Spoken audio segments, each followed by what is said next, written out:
High বন্ধুরা, আমি মমতা মান্না আবার চলে আসলাম তোমাদের সামনে নতুন একটা রেসিপি নিয়ে। আজকে আমি যে রেসিপিটা রান্না করবো বন্ধুরা, সেটা হলো ছোলা কচুর ঘন্ট। একেবারে নিরামিষ, টোটাল নিরামিষ।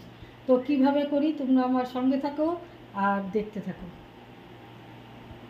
বন্ধুরা, এটা হলো ছোলা কচু, আর এই ছোলা কচুটারই আমি ঘন্ট করব। উপরের অংশটা মানে পরিষ্কার করে নেব। এই দেখুন, এই যে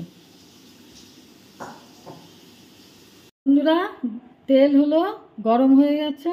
তো তেলের মধ্যে আমি প্রথমে বড়িগুলো দিয়ে দিলাম।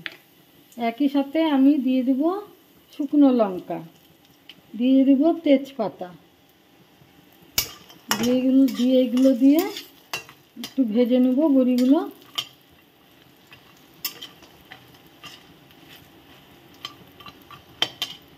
এর মধ্যে বড়িগুলো ভাজা হয়ে গেছে। তো এর মধ্যে আমি দিয়ে দেব একটু মুগের ডাল।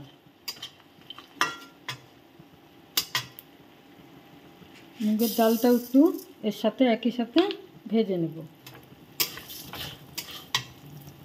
সব ভাজা হয়ে গেছে বন্ধুরা।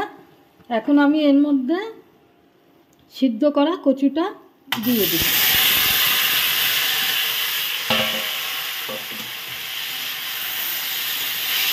ভালো করে নেড়ে নেব।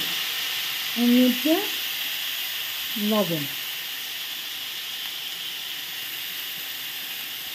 হলুদ,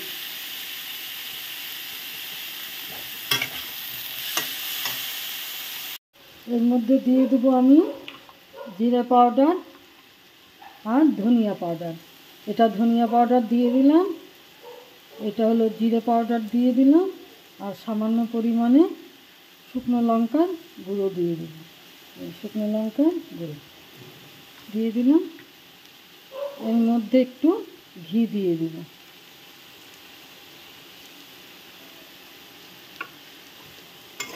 ঘি দিয়ে এটাকে ভালো করে আরেকটু কষিয়ে নেব। বন্ধুরা, এর মধ্যে দিয়ে দেবো আমি একটু আটা। আপনারা চালের গুঁড়োও দিয়ে দিতে পারেন। আমি একটু সামান্য পরিমাণে আটা দিয়ে দিলাম। দিয়ে এবার ভালো করে এটাকে নেড়ে নেব। তাহলে বেশ একটু মাখো মাখো টাইপের হবে। এর মধ্যে দিয়ে দেব সামান্য পরিমাণ গরম মশলা। এই যে গরম মশলা দিয়ে দিলাম। আর আপনারা এর মধ্যে চিনি বা গুড় দিতে পারেন। আমি কিন্তু বন্ধুরা দিই নাই। এটা খুব তাড়াতাড়ি রান্না হয়ে যায়, চটজলদি। ব্যাস, এটা হয়ে গেছে। এখন আমি এটাকে নামিয়ে নেব। সবার লাস্টে দিয়ে দেব বাদাম। বাদামটা আমি ভেজে রেখেছিলাম। বাদামটা দিয়ে দিলাম।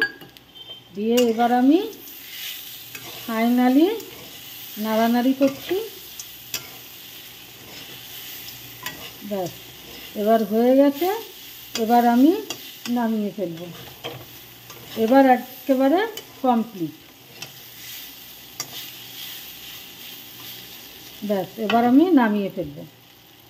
বন্ধুরা, রেডি হয়ে গেছে ছোলা কচুর ঘন্ট।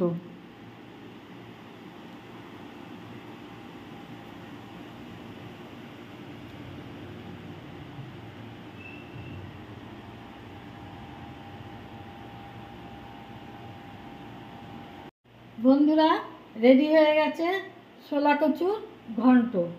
তো তোমাদের যদি এই রেসিপিটা ভালো লেগে থাকে তাহলে প্লিজ লাইক, শেয়ার, কমেন্ট করবা আর সাবস্ক্রাইব করে চ্যানেলটার পাশে থাকবা।